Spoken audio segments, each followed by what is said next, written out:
بعقيدة صدق في صدري، لبيك أتيتك في لهف بسؤالك يا أهل الذكر، بسؤالك يا أهل الذكر، بسؤالي جئت لكي أدري. بسم الله الرحمن الرحیم. الحمد لله رب العالمین والصلاة والسلام على اشرف الانبیاء والمرسلین سیدنا و نبینا و مولانا محمد و على آله و اصحابه اجمعین. با یاد و نام الله متعال برنامه امروز را آغاز میکنیم. عرض سلام و خسته نباشید داریم خدمت شما بینندگان عزیز. امیدوارم در هر کجا که هستید همیشه شاد و خوش و خرم باشین. در ماه مبارک رمضان هستیم، ماهی که باید از آن استفاده بکنیم و اگر خوب نگاه بکنیم بیش از 10 روز از آن گذشته که الان ما در 12مین روز از آن هستیم. ساعتها و روزها داره به سرعت میگذره و امیدواریم بتوانیم واقعا از این فرصت‌های باقی مانده، از این ایامی که باقی مانده استفاده بکنیم. ماه توبه است، ماه مغفرت است، ماهی است که میتونیم برای همه عمرمان ذخیره از عبادت‌ها را داشته باشیم. ماه تقوا و پرهیزگاری است، ماه روزه‌داری، ماه کمک به فقرا و مساکین است و امیدواریم که همه ما بتوانیم از این فرصت استفاده بکنیم. در خدمت شما عزیزان هستیم با برنامه پرسش و پاسخ که در این قسمت در خدمت کارشناس محترم برنامه جناب مولانا عبدالقدوس دهقان هستیم. خدمت ایشان نیز عرض سلام و خسته نباشید داریم. در خدمت جناب عالی و تمامی بینندگان عزیز و عزیزان در سلام دارم. السلام علیکم و رحمت الله و برکاته و در خدمت شما هستم. علیکم السلام و رحمت الله و برکاته. بینندگان عزیز، طبق روال معمول از سوالایی که از طریق SMS فرستادیم برنامه را آغاز میکنیم.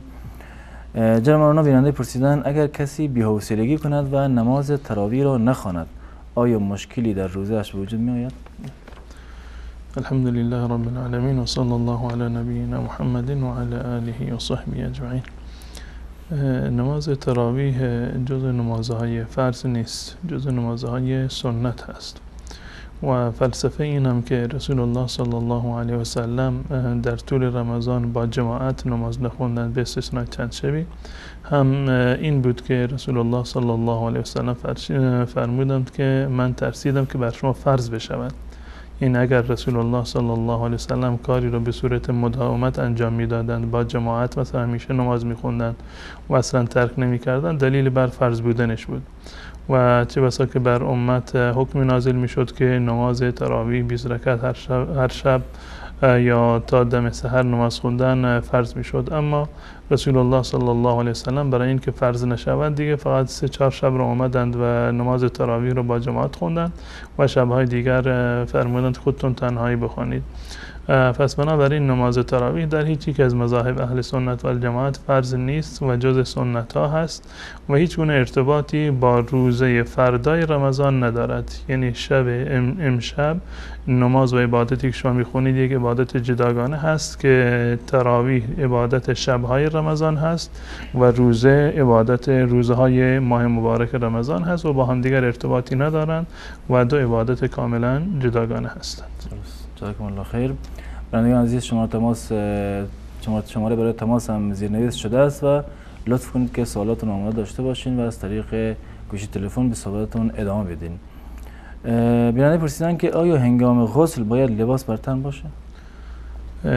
انسان وقت غسل برای نظافت هست و انسان باید وقتی که تنها هست در واقع اختیار خودش رو دارد و چه بسا که وقتی که با لباس باشد غسلی برایش ممکن نباشد یا نظافت ممکن نباشد. از نظر شرعی مثل اشکالی ندارد که انسان کاملا در هنگام غسل برهنه باشد. این هیچ لزومی نداره و هیچ دستوری در این زمینه نیومده که حتما در هنگام غسل باید یک لباسی یا لباس زیری بر تن انسان باشد.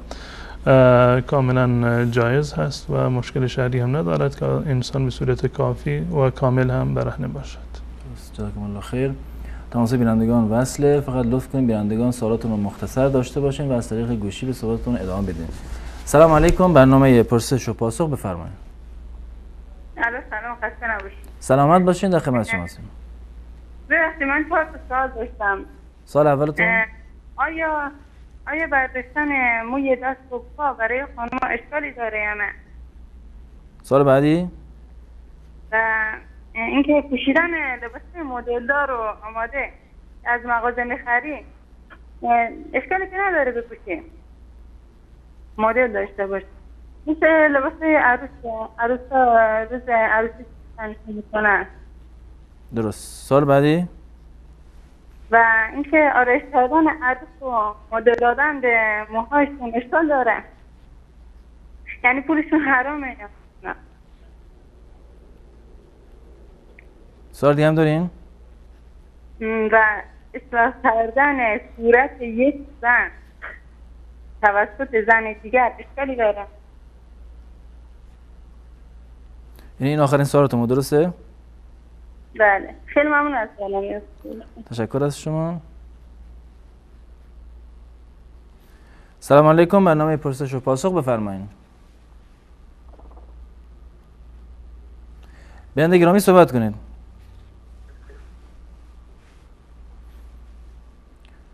بیننده گرامی بفرمایید.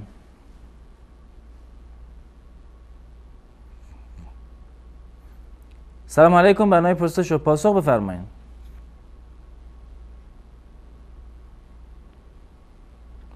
سلام علیکم بفرمایید.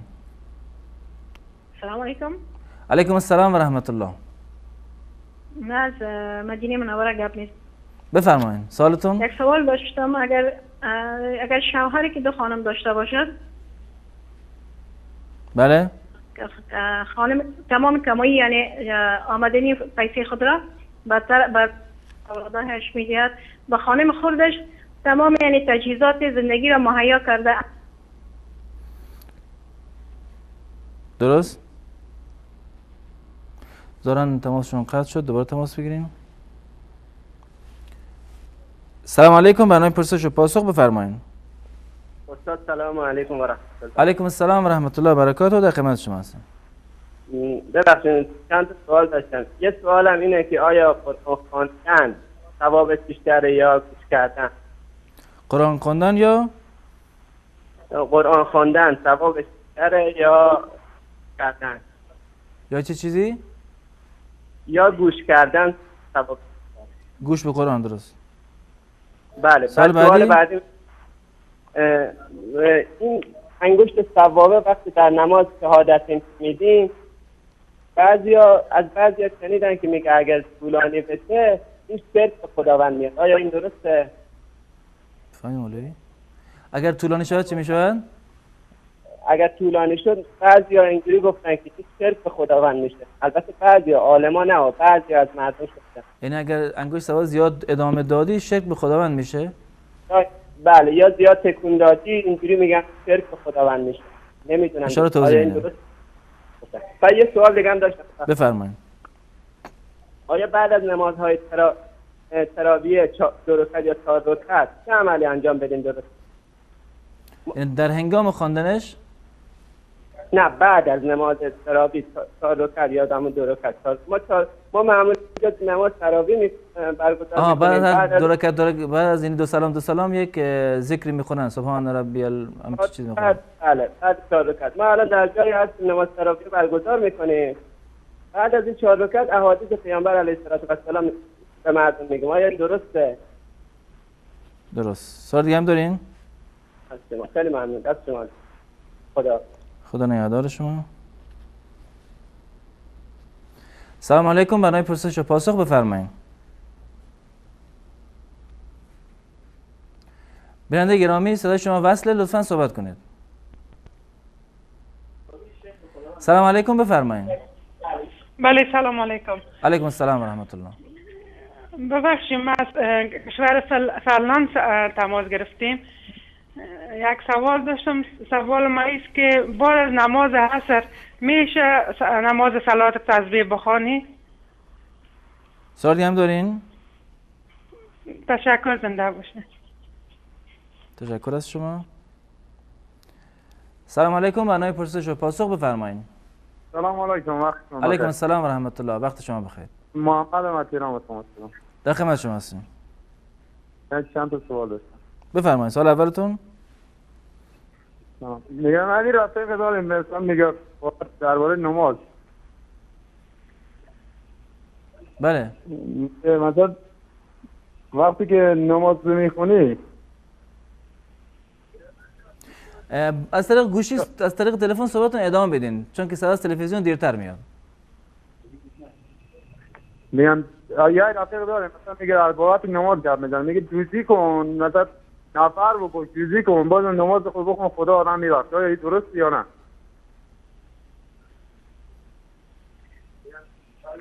سوال بعدیتون؟ برادر عزیز از طریق گوشی به صحبتتون ادامه بدین، صداتون از تلویزیون دیر میاد. بنده خواهش میکنم از شما. این تو نمیشه که مثلا آدم وقتی نماز بخونی، وقتی نماز بخونید؟ وقتی که نماز میخونه خب بله. آدم هر وقتی نماز میخونی هر کس نباید بخوری، جای عبادت قرآن بکنی اون خوبه. وقتی نماز بخونی دوزی کنی هرم بخوری نماز چی فایده داره واسه خدا؟ درست. سوال دیگه هم دارین؟ نه سلامت باشید. سلامت جواب این یکم وقتی ما نماز صبح میخونیم 4 صبح مثلا اینجا شبه، چون کلا ستاره ریز است، من رشنه‌ای نیست، ما نماز میخونیم با موقع آذان صبح تهران است. این خوبه یا نه؟ یعنی هنوز تاریکی زیاده و ستاره مشخصه؟ من خیلی تاریکی، اصلا کلا آدم مشخصه که ستاره اصلا کلا با ستاره معلوم نیست. درست. تشکر از شما. بیننده بعدی رو میگیریم. سلام علیکم، برنامه پرسش و پاسخ بفرمایید.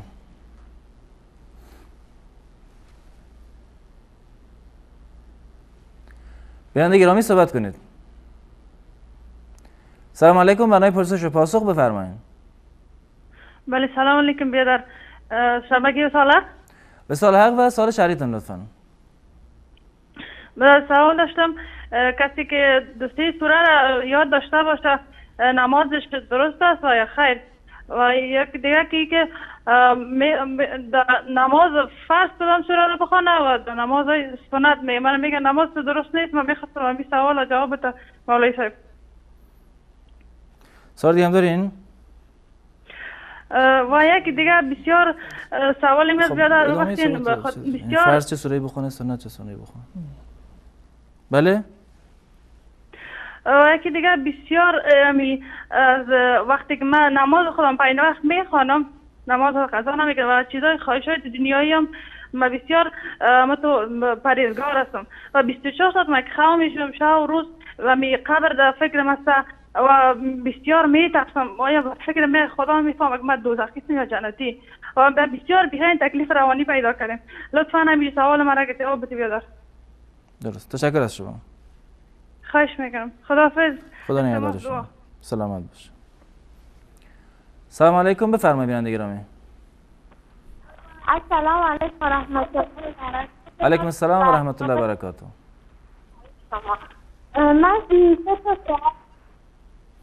صداتون داره قطع وصل میشه، اگه یکم بلندتر صحبت کنید. من 3 تا سوال دارم. بفرمایید. سوال اولتون؟ سوال اولم اینه یکی از خواهران به من گفتی که صدا واضح نیست متاسفانه. صدا داره خشخش زیاد داره. اگه لطف کنید دوباره تماس بگیرین. باشه. تشکر از شما. سلام علیکم، بفرمایید. بنده گرامی صحبت کنید. علیکم السلام و رحمت الله، در خدمت شما هستیم. ببخشید من یک چیز دیدم، معجزه دیدم. بله؟ این چیزایی که توی آب هست مثل صدفه، بعد یه پاکت اینا مثل نوشته بودن به اسم تعالی. نوشته بود؟ اسم تعالی. بسم تعالی.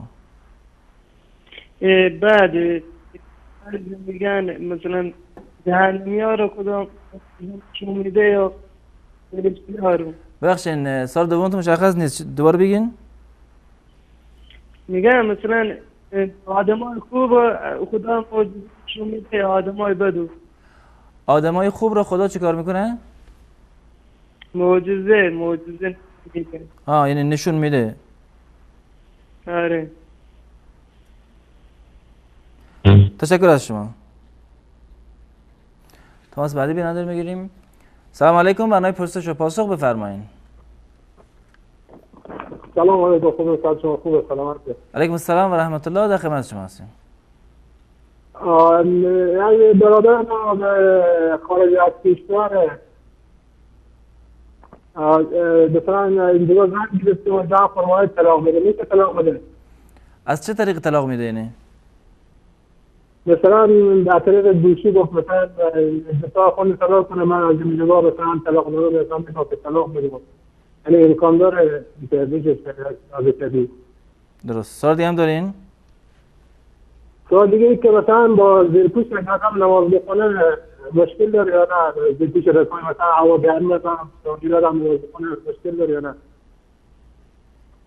سوال دیگه هم دارین؟ نه تشکر، خیلی خدا. تشکر از شما. آخرین تماس بیننده رو بگیریم. سلام علیکم، برنامه پرسش و پاسخ بفرمایید.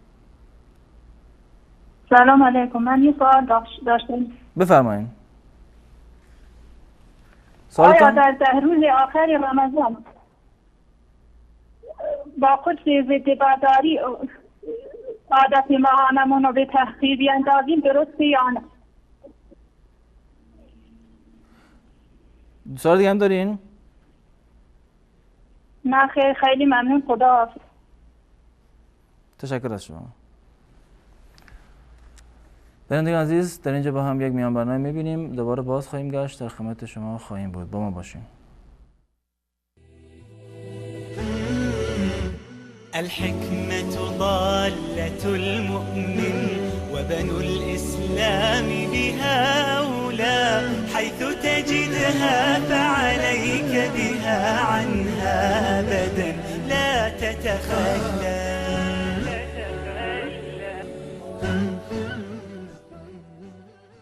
شخصی به اسم مبارک در باغی کار میکرد.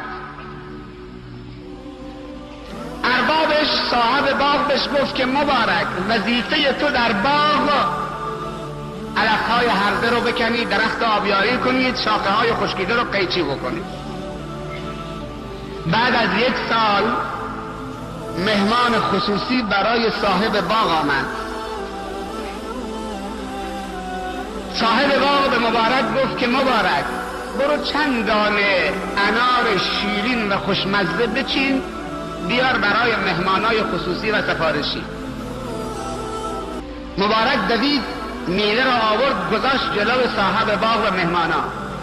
انار رو پاره کردن، خوردن، دیدن که ترشه، خیلی ترشه. رو کرده مبارک گفت که مبارک، مگر من به تو نگفتم که انار شیرین بیار؟ گفت که ارباب من نچشیدم. گفت چطوری نچشیدی؟ 1 سال تو باغ کار میکنید، یه دونه میوه نچشیدی؟ نمیدونید کدوم درخت شیرینه، کدوم قسمت شیرینه؟ گفت ارباب باور بکن، اگر باور نمی کنی قسم بخورم که من 1 دونه از این انارا رو نچشیدم. تو گفتی که فقط به درختها برس، نگفتی که بچش یا بخور یا ببر خونه. صاحب باغ مهمانا رو فراموش کرد. مهمانا که رفتن رو به مبارک کرد، گفت فرزندم بیا اینجا. گفت مبارک 1 بار دیگه سوال میکنم، تو در طول 1 سال 1 دونه انار نچشیدی؟ گفت ارباب نچشیدم. من دوست ندارم 1 دانه انار حرام بره تو شکر من، خون منو عوض بکنه، خیر و برکت از زندگی منو ببره و ایمانو از من دور بکنه.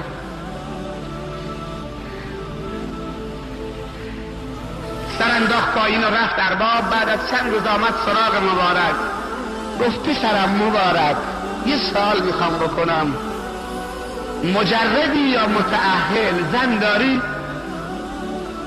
مبارک رو کرد به اربابش، گفت ارباب به من فقیر خدمتگزار به من فقیر بی چیز و بی کس که زن میده؟ زن گرفتن پول میخواد، خانه میخواد، سرمایه میخواد. گفت که مبارک اگر کسی باشه که به زن بده و خرج و مخارج عروسی تقبل بکنه میپذیرید؟ گفت که بله، عفتم و پاکدامنیمو حفظ میکنم. گفت کاری نداشته باشی.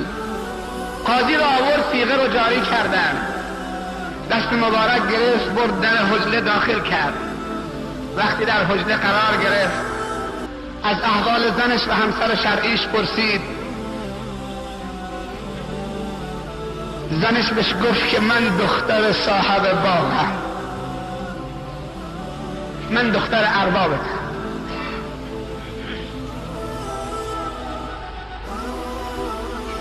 حالا اینجا این داستان رو بگذاریم.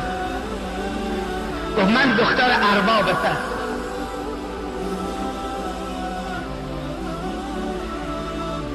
بالاخره طبق سنت خدا و رسول خدا شب زفاف گذشت. بعد از 9 ماه و 9 روز یا 9 ماه و کمی کمتر و بیشتر و بعد از فتره دوره بارداری زن، نوزاد پسری به دنیا آمد. مبارک اسم این نوزاد گذاشت عبدالله.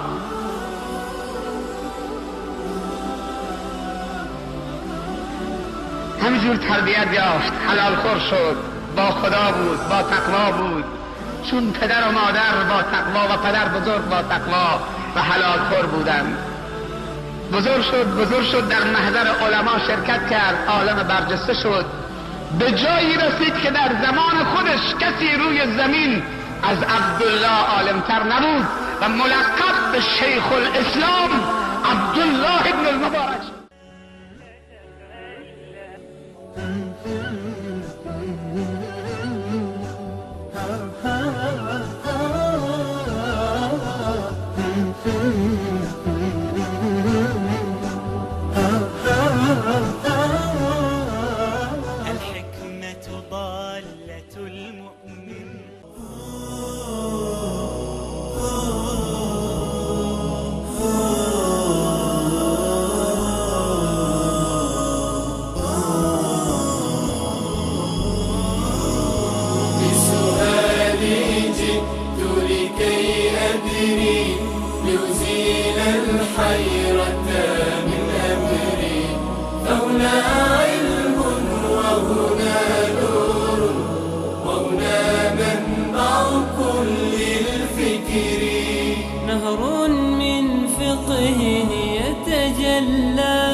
بعقيدة صدق في صدري لبيك أتيتك في لهف بسؤالك يا أهل الذكر بسؤالك يا أهل الذكر بسؤالي جئت لكي عرض سلام و خسته نباشید مجدد دارم خدمت یکایک شما بینندگان عزیز. جناب مولانا بیننده اول پرسیدن که برداشتن موی دست و پا برای خانم ها چه حکمی دارند؟ گرفتن موی دست و پا از نظر شرعی هم برای خانم ها جایز هست و هم برای مرد ها. هیچ گونه ممنوعیتی در این زمینه وارد نشده و این امر کاملا جایز هست. پوشیدن لباس مدلدار و آماده، یعنی خریدن آن در مغازه مثل لباس عروس، آیا جایزه برای زن؟ برای زن که معیارهایی هست برای پوشیدن لباس که باید مراعات بکنن در هنگام خریدن لباس و لباسی شایسته یک زن مؤمن هست که بدن انسان را کاملا بپوشاند و نازک نباشد که بدنش رو نمایان بکند و شفاف باشد به صورتی که بدن دیده بشود، یا این که مثلا تنگ باشد که برآمدگی های بدن را وصل بکند به نمایش بگذارد. چون این لباس هایی شایسته زن مسلمان نیست. و همچنین لباسی که لباس زینت هست، مخصوص آرایش هست، یا لباسی که لباس شهرت هست، یک نماد برای یک فکری هست یا برای یک دین و مذهبی هست، یا همچنین لباسهایی که شباهت به لباسهای مردان دارند. زن باید لباسی رو تهیه بکنه که این گونه نباشد، لباسی که پوشیده باشد، لباسی که نازک نباشد، لباسی که تنگ نباشد و بعد از این هر لباسی که باشد برای شما کاملا جایز هست و خصوصا وقتی که زن از منزل خارج می شود باید این لباسی رو بپوشد که جلب توجه نکند، معطر و مزین نباشد، تنگ نباشد و نازک نباشد و در داخل منزل هر لباسی رو که بپوشد از نظر شرعی اشکالی ندارد. معمولا لباسهایی رو که از بازار تهیه میکنند میپوشند و وقتی که بیرون میرند مردم سرشون یک عبایی یا چادری میپوشند، این اشکال شرعی نداره، کاملا جایز است. اما در داخل منزل هم هیچ گونه ممانعتی وجود نداره، هر لباسی که بپوشند جایز است. جزاکم الله خیر. بردن عروس به آرایشگاه و مدل دار کردن و دادن پول آیا اشکال داره؟ از نظر شرعی زینت اشکالی نداره، آرایش کردن اشکالی نداره، جایز هست برای زنانی که شوهر دارن. منتها در این زمینه یک محدودیت هایی در واقع وجود داره که از رسول الله صلی الله علیه وسلم نقل شده.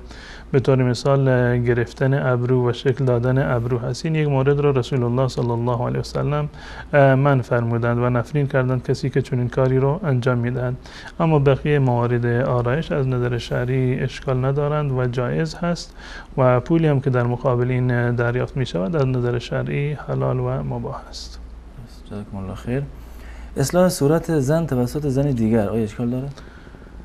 خود اصلاح صورت جز مواردی هست که جایز هست. این حکمش مانند حکم موی دست و پا هست که گرفتن جایز هست. گرفتن موی صورت هم از نظر شرعی اشکالی ندارد، جایز هست. اگر کسی صورت رو اصلاح بکند به این معنی که موی رو که وجود داره بر روی صورت این رو بگیرد، از نظر شرعی اشکالی نداره. فقط همین گرفتن موی ابرو هست که عرض کردم از نظر شرعی ممنوع هست و جایز نیست.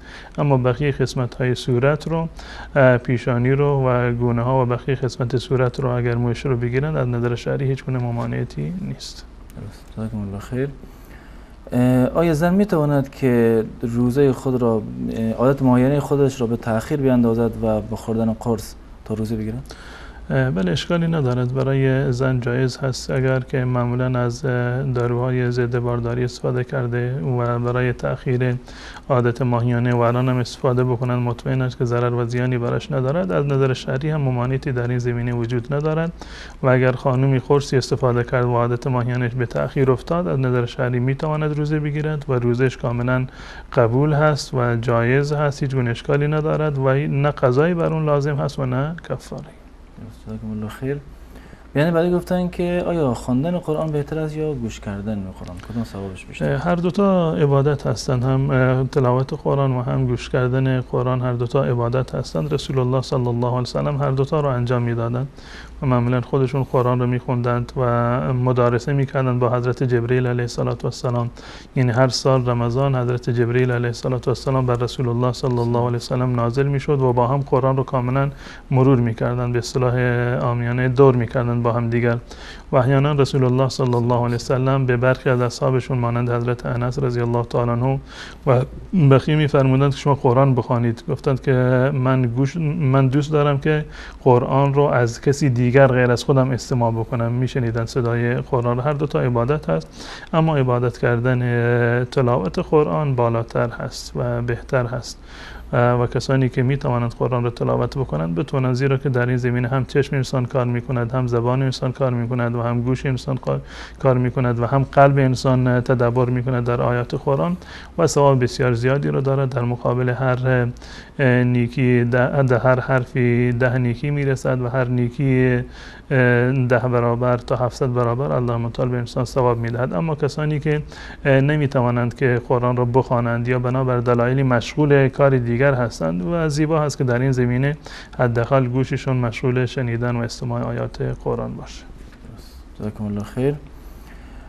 بیننده بعدی گفتن که تکان دادن انگشت سبابه در نماز اگر طولانی باشد و اون رو تکان داد آیا شرک به خداوند شمرده میشه؟ نه، به هیچ عنوان این معنی شرک رو در اینجا نمیدهد و اصلا موردی نداره که چنین موردی رو بگیم که شرک به الله متعال میشه، زیرا که این غیر الله رو در هنگام تشهد و در هنگام حرکت دادن انگشت اشاره یا سبابه نمیخوانیم، بلکه برعکسش از رسول الله صلی الله علیه وسلم در این زمینه ثابت شده که در هنگام تشهد انگشت خودشون رو تکان میدادند، با انگشت خودشون اشاره میکردند. روایت حضرت وائل ابن حجر روایت معروفی هست که فرمودند که یک روز من تصمیم گرفتم که نماز رسول الله صلی الله علیه وسلم رو من نگاه بکنم. میگه از اول نگاه کردم و نماز رو کاملا توضیح میدهد و در آخر وقتی که میگوید که رسول الله صلی الله علیه وسلم در اتحیات نشستند، دو تا انگشت خودشون رو جمع کردند، یعنی این دو تا انگشت رو جمع کردند و انگشت سبابه رو بلند کردند. ثم رفع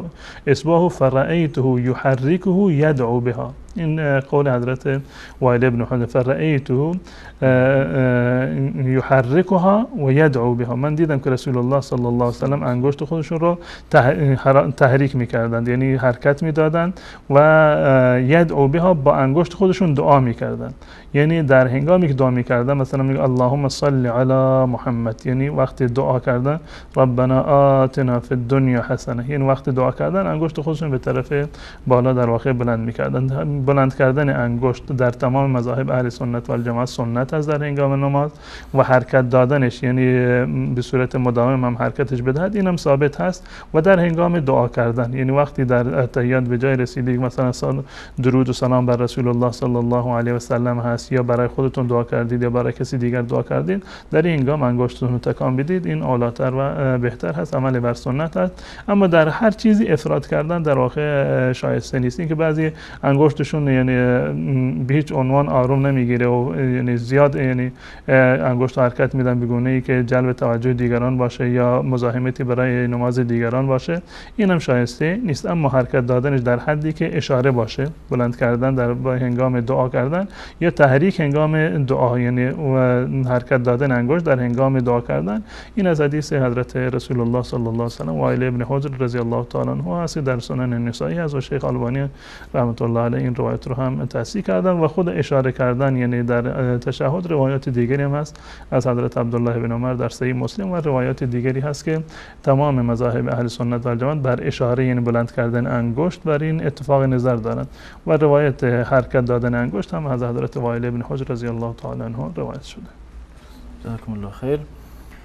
بیان بعدی گفتن که بعد از هر 4 رکعت از تراویح که میخوانیم آیا اجازه هست که عملی انجام بدهیم، سخنرانی، صحبتی، ذکری؟ ولی هیچ گونه ممانعتی وجود نداره که این بعد از هر 4 رکعت هر کسی میخواد ذکر بکنه، اشکالی نداره. اگر کسی میخواد چند آیه از قرآن بخونه هیچ اشکالی نداره.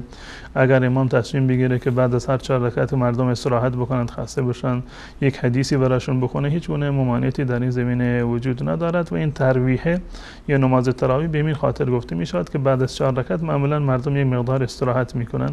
و در مکه مکرمه در زمان سابق یعنی در زمان صحابه وقتی که در واقع نماز تراویح میخوندن، در بعد از هر 4 رکعت تراویح بلند میشدن مردم و یک طوافی هم انجام میدادن، یعنی 7 مرتبه طواف میکردند خانه کعبه رو.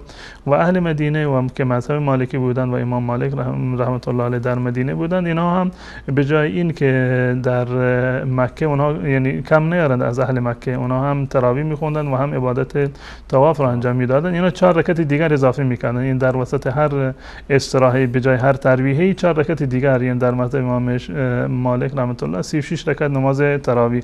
یعنی این که در این زمینه مجال باز هست، اگر کسی تلاوت کرد، یعنی اگر فرصت بود تا این اندازه تلاوت کرد یا ذکری رو خوند یا امام یک حدیثی رو، آیه رو برای مردم ترجمه کرد، هیچ گونه ممنوعیتی نداره. و منتها اینا جزء شعائر خود نماز تراویح نیست، جزء لوازم و شعائر نماز تراویح نیست، به خاطر اینکه مردم سبکتر باشه نمازشون و استراحتی بکنن و در این استراحت استفاده علمی برده بشه، هیچ گونه اشکالی نداره که ذکری، وردی یا آیه قرآنی چیزی خوانده بشود. اما به صورت رسم و رواج یا یک آیات مشخصی باشه که دلالت بر مثلا 4 رکعت اول یا 4 رکعت دوم باشه، این از نظر شرعی ثابت نیست و مناسب هم نیست. جزاکم الله خیر. بیننده فنلان گفتن که آیا درست هست بعد نماز عصر نماز صلوات تسبیح بخونیم؟ بعد از نماز عصر جز اوقات مکروه هست، یعنی نماز خواندن، نمازی که مطلق باشه بعد از نماز عصر تا مغرب از نظر شرعی نماز خواندن ممنوع هست و جایز نیست مگر برای کسی که نمازی از اون فوت شده باشه. مثلا کسی یادش افتاد که نماز ظهر را نخونده، میتونه بعد از عصر رو هم دوباره بخونه. اگر وارد مسجد شد میتواند تحیت المسجد بخواند یا تحیت الوضو بخواند، این از نظر شرعی اشکالی ندارد. اما نماز بی دلیل و بی سببی رو بعد از نماز عصر تا مغرب یا بعد از نماز فجر تا طلوع آفتاب، این از نظر شرعی جایز نیست و رسول الله صلی الله علیه و سلم از این در واقع منع کردند.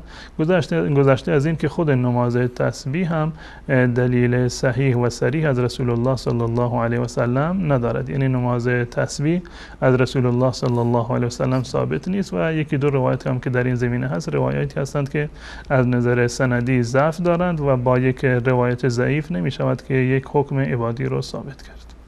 جزاکم الله خیر. بیننده بعدی گفتن که یک نفر است که آدم میکشه و دزدی میکنه و بعد میگه نماز بخوان خداوند گناهات رو میبخشه، آیا این حرف درسته؟ با نماز خوندن به هیچ عنوان الله متعال حق مردم رو معاف نمیکنه. این تصور غلطی هست که اگر کسی که نماز بخواند یعنی هر گناه دیگری رو که انجام بدهد ولو اینکه حق مردم رو بخورد الله متعال رو میبخشد. درست است که تمامی گناهان از نظر اعتقاد اهل سنت و الجماعه در دایره رحمت و مشیت الله متعال هستند. هر گناهی رو از یک فرد مسلمان که موحد هست اگر مرتکب بشود حتی بدون توبه هم احتمال دارد که الله متعال اون رو ببخشد، به خاطر شفاعتی، به خاطر دعایی یا به خاطر عمل خیری دیگری که داشته یا صرفا به خاطر رحمت الله متعال یا به خاطر نماز جنازه‌ای که بر اون خوانده می شود. به هر صورت تمامی گناهان در دایره رحمت الله متعال هستند به استثنای گناه شرک که الله متعال نمیبخشد. اما معنیش این نیست که الله متعال حق مردم را یعنی پایمال می کند، یعنی کسی برات کسی رو به قتل برساند یا مال کسی را بخورد به این چون که نماز میخواند پس الله متعال میبخشد.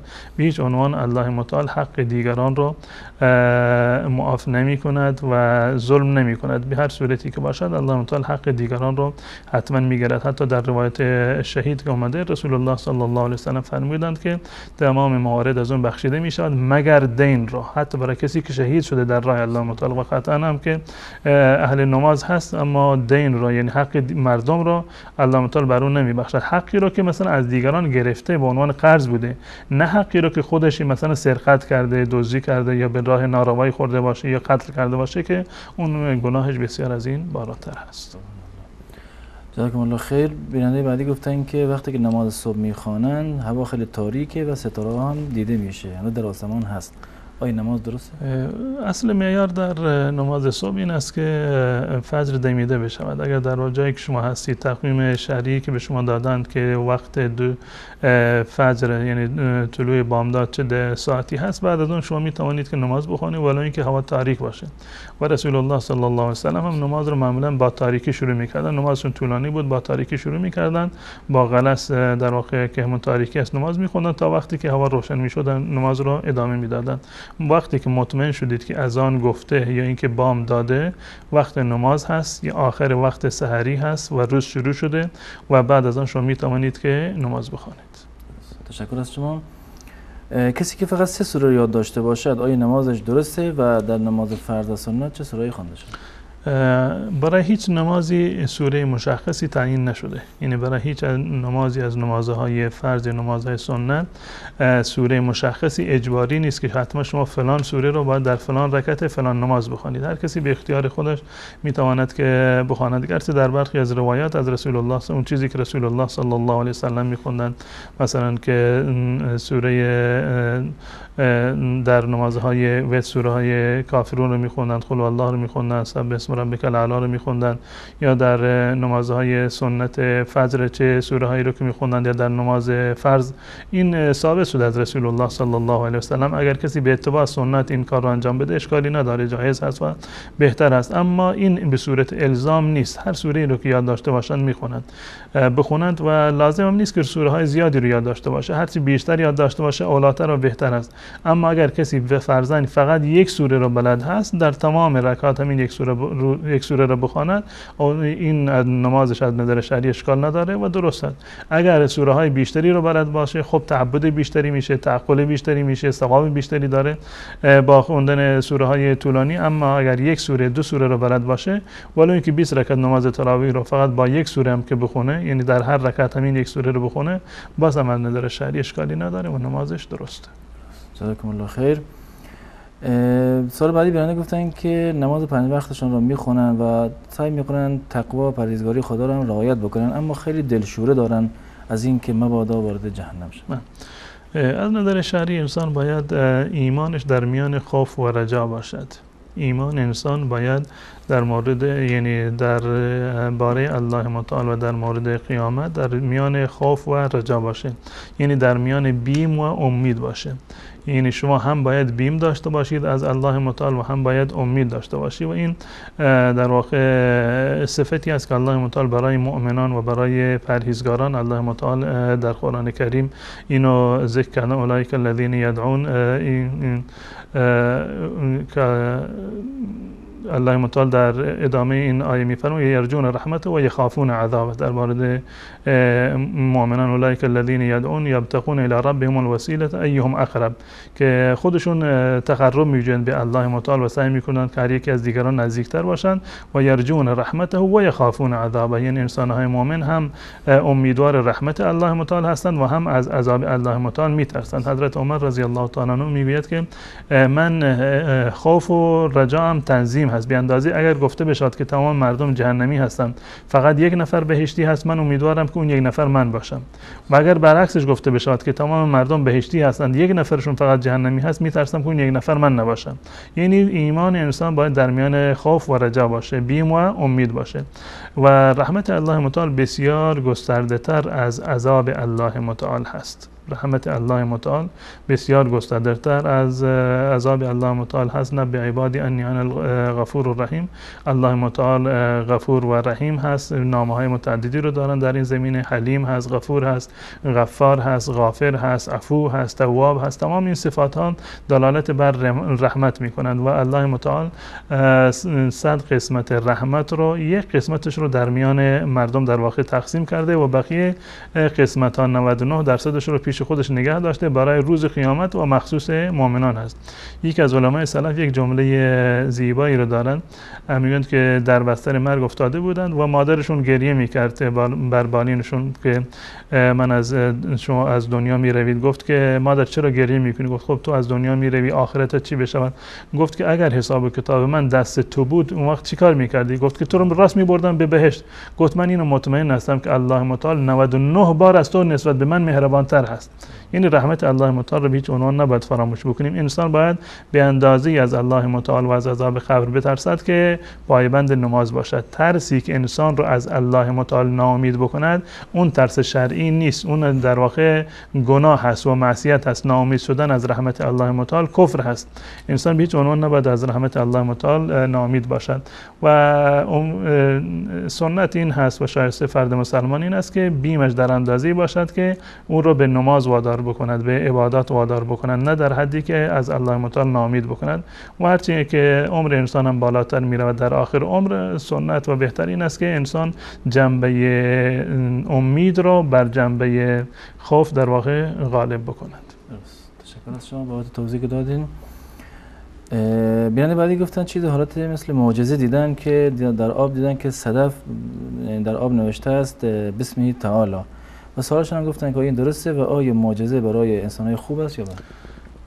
اینا اسمشون معجزه نیست، گرچه الله متعال نشانه‌هایی رو در واقع به ما در معرض دید ما قرار می‌دهد که نشانه‌های قدرت الله متعال هستند، اما متاسفانه در این زمینه مردم دچار توهم شدند و خیلی به این در واقع می‌پردازند انگار که الله متعال هیچ دلیل دیگر، برهان و معجزه دیگر ندارد به جز اینکه ببینند بر یک درختی نمی‌دونم بر یک میوه نام الله متعال نوشته شده باشد و بسیاری از این موارد جعلی هستند، بر روی نمیدونم پوست خربزه و هندوانه خطی بکشن، نام الله را بنویسند. خب وقتی این خوش بشود این آثارش باقی میمونه، همه میدونند که این در واقع تقلبی هست یا بر روی صدفی یا هر چیز دیگری که باشه. انسان نباید به این موارد زیاد اهمیت بده، چون که اینها سبب یک نوع ایمان ظاهری شاید بشه و در واقع یک امید کاذبی به انسان دست بدهد و انسان امیدش و ایمانش باید به الله متعال باشه، به قرآن باشه، به حدیث رسول الله صلی الله علیه و سلم یقین داشته باشه.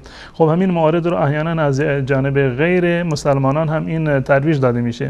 اول چیزی به نام الله متعال مثلا به گونه می نویسند که مردم تصور بکنند که این طبیعی هست و اینجوری مثلا فلان درخت رشد کرده یا در فلان جا اینجوری در طبیعت نوشته شده. خب این همین رو میارن مثلا نام مسیح رو یا نام دیگری رو به همین شکل در میآورند که انسان دچار تزلزل بشه. نباید به این موارد زیاد اهمیت داد. اگر دیدیم این نور علی نور هست، این ایمان ما، اعتقاد ما بر قرآن و احادیث رسول الله صلی الله علیه و سلم، اگر در کل دنیا در هیچ نقطه دنیا ما نبینیم که بر روی برگیر، بر روی شاخ حیوانی، نمیدونم بر جای دیگری نام الله نوشته باشد، باز هم در ایمان ما تزلزلی به وجود نمیاد و به این موارد انسان نباید زیاد اهمیت بدهد. جزاکم الله خیر. آیا طلاق از طریق گوشی تلفن یا تماس تلفنی واقع میشه؟ بله، وقتی که شوهر دیده و دانسته طلاق میدهد و هدفش طلاق دادن هست و طلاق را تلفظ میکند، از طریق تلفن هم طلاق واقع میشود و اشکال شرعی در این زمینه وجود ندارد. وقتی که مطمئن است که شوهر طلاق داده یا شوهر خودش میداند که طلاق داده و والا این که خانم هم نشنیده باشد، از نظر شرعی طلاق واقع میشود. تشکر از شما. و بیننده بعدی پرسیدن که آیا با زیرپوش و رکابی خواندن نماز درست است یا نه؟ رسول الله صلی الله علیه و سلم نهی کردند از خواندن نماز برای کسی که شانه‌هایش بیرون باشد. این حتی باید این عاتق، این قسمت شانه باید در هنگام نماز حتما، گرچه جزء عورت نیست و اما باید پوشیده بشود. اگر کسی لباس ندارد، عورتش از ناف گرفته تا زانو هست، این قسمت باید حتما در نماز پوشیده بشود. برای ضرورت این گونه جایز است. اما وقتی که انسان لباس دارد، باید بهترین لباس را برای نماز بپوشد. گرچه از نظر صحت نمازش درسته، کسی با زیر پیراهنی اگر نماز خوند فرضش ادا شده، اما این وضعیت مناسبی برای نماز خوندن نیست. انسان باید بهترین حالت را و زینت ترین حالت را برای عبادت باید اینو انتخاب بکنه. همون گونه که شما در پیشگاه مردم، در حضور مردم با لباس نامناسب نمی روید، با زیرپوش در پیشگاه الله متعال هم مناسب نیست. بدون شک. جزاکم الله خیر. خسته نباشین. وقت برنامه تمام شد. از بینندگان عزیز نیز تشکر میکنیم که تا این لحظه با ما بودن و تا یک دیدار دیگر همه شما را به الله متعال میسپاریم. السلام علیکم و رحمت الله و برکاته.